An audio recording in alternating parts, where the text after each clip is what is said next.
Praise lord హల్లెలూయా. మీకందరికీ నా యేసు ప్రభు నామంలో మీకందరికీ నా హృదయపూర్వక వందనాలు.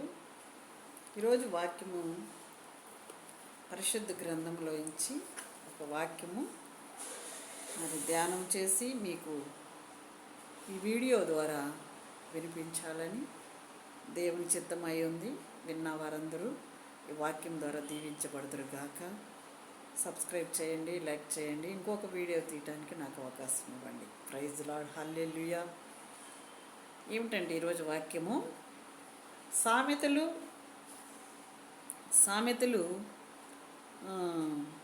13వ అధ్యాయము 9వ వచనం.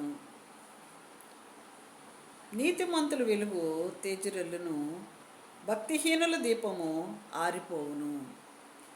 నీతిమంతుల వెలుగు తేజరెల్లును, భక్తిహీనుల దీపము ఆరిపోవును. నీతిమంతుల వెలుగు ఏంటి? భక్తిహీనుల దీపం ఏమిటి? వెలుగైనా దీపమైనా ఒకటేగా. మరి ఎందుకు అలా వ్యత్యాసంగా ఈ వాక్యం రాయబడింది?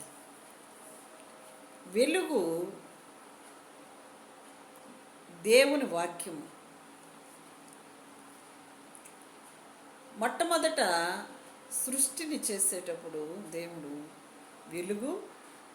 ముందు వెలుగునే చేశాడు. ఆయన ఎవరు కూడా చీకటిలో ఏ పని చేయలేం. మొట్టమొదట వెలుగు కావాలి.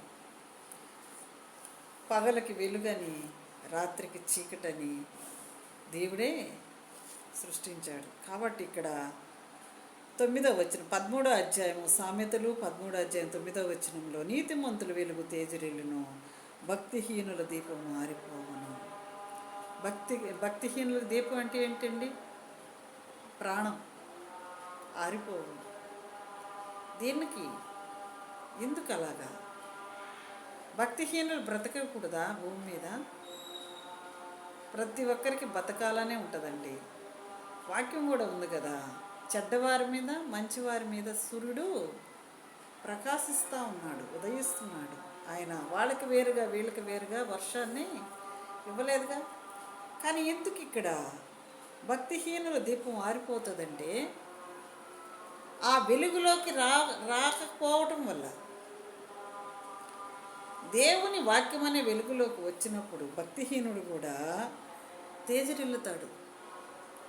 ఆ వాక్యపు వెలుగులో ఆయన మాటలు వినినప్పుడు వాళ్ళ జీవితాలు ఏమవుతాయి? వెలుగుమయమవుతాయి.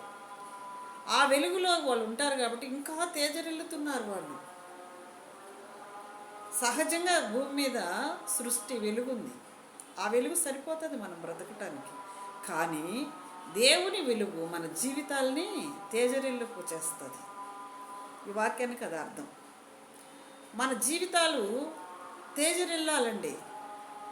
మనం నీతిమంతులం అయితే మన జీవితాలు ప్రకాశిస్తాయి, తేజరిల్లాలి. మన ప్రభు తేజరిల్లే దేవుడు. ఎక్కడో గుడిలో కూర్చొని తలుపులేసేసి ఆ చీకట్లో ఉండే దేవుడు కాదు మన దేవుడు. మన దేవుడు లోకానికే వెలుగై ఉన్నాడు. మరి ఆయన బిడ్డలమి, ఆయన పిల్లలమి, ఆయన చేత రక్షించబడిన వారిని, ఆయన శరీరము రక్తము మనము పాలిభాగస్తులమేమో. మరి మనం కూడా తేజరిల్లాలి కదా. మరి కొంతమంది ఎందుకు తేజరిల్లలేకపోతున్నారు? దేవుని బిడ్డలు ఎందుకు వాళ్ళ ముఖాల్లో ఆ సంతోషం లేదు? తేజరిల్లటం అంటే మిద్ది మీద మిద్దులు కట్టుకోవడమా? మంచి వివాహాలు చేసుకొని మంచి లగ్జరీ జీవితం జీవించటమా? లేకపోతే విదేశాల్లో ఉద్యోగాలు చేస్తూ బాగా ధనాన్ని సంపాదించటమా తేజరిల్లటం అంటే? వాక్యాన్ని తప్పుగా తీసుకోకూడదండి. వంకరగా దాన్ని వక్రీకించి మనం తీసుకోకూడదు వాక్యాన్ని. భక్తిహీనుడు దీపం ఆరిపోతుందంట. నువ్వు ఎంతకాలం భక్తిహీనతలో ఉన్నా నువ్వు తేజరిల్లలేవు. నువ్వు భక్తిపరుడుగా ఉండి నీతిమంతుడుగా నువ్వు బ్రతకగలిగితే నీ వెలుగు తేజరిల్లుతుందంట. మన చేతిలో లేదండి. దీపం ఆరిపోవాలన్నా వెలిగించబడాలన్నా మన దేవుడు ప్రభువైన యేసుక్రీస్తు చేతిలో ఉంది. మరి ఎందుకు ఆరిపోవాలి? భక్తిహీనుడు కూడా మనిషే కదా. తనకు కూడా ఆయుష్ దేవుడు ఇచ్చాడు కదా, ఎందుకు అర్ధవ్యర్థంగా ఎందుకు చనిపోతున్నారు? ఎందుకు అంటే భక్తిహీనత.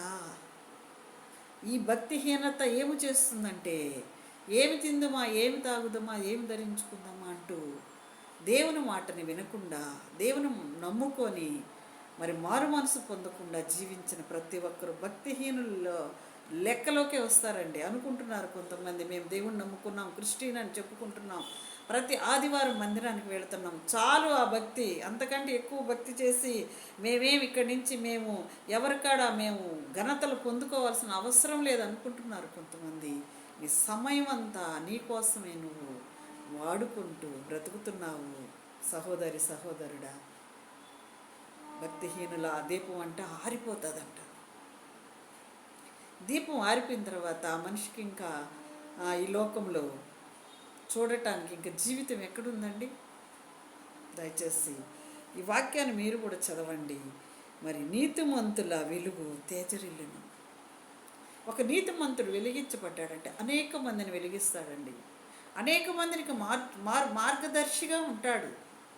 తను చూసి నేర్చుకునే వాళ్ళు ఎంతమందో ఉంటారు. తను కూడా చాలామందికి ఒక వెలుగుగా ఉంటాడు. మన యేసు ప్రభు మరి ప్రాణత్యాగం చేయకపోతే, ఆయన మన కొరకు బలి పశువుగా బలి కాకపోతే మన పాపములు క్షమించబడి ఉండేవి కాదు.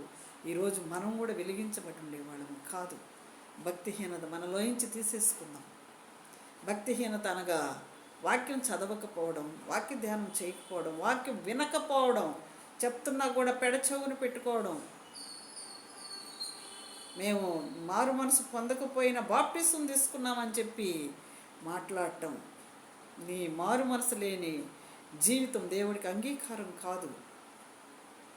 నువ్వు బాప్టిజం తీసుకున్నంత మాత్రాన పరలోక రాజ్యానికి నీకు ప్రవేశం లేదు. అంధకారపు చీకటిలో ఉండి నువ్వు భక్తి చేస్తానంటే ఆ భక్తిహీనుడు దీపం అంట ఆరిపోతుందంట. ఆరిపోయిన తర్వాత పరలోక రాజ్యానికి ఎలా వస్తావు? నువ్వు భూమి మీదే భక్తిహీనుడిగా చనిపోతే పరలోక రాజ్యంలో నువ్వు ఎలా ప్రవేశిస్తావు? సమయం పోనీక సద్వినియోగం చేసుకో సహోదరి సహోదరుడా. 24 గంటలు సరిపోవటం లేదు సంపాదనకి. ప్రార్థనకి సమయం ఇస్తున్నావా? సువార్తలో పాల్గొంటున్నావా? ఒక్కరికైనా వాక్యము చెప్పగలుగుతున్నావా?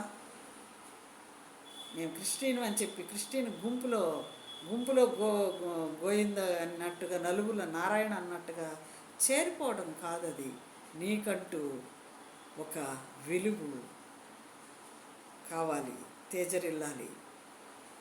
ప్రైజ్ లార్డ్, హల్లెలూయా.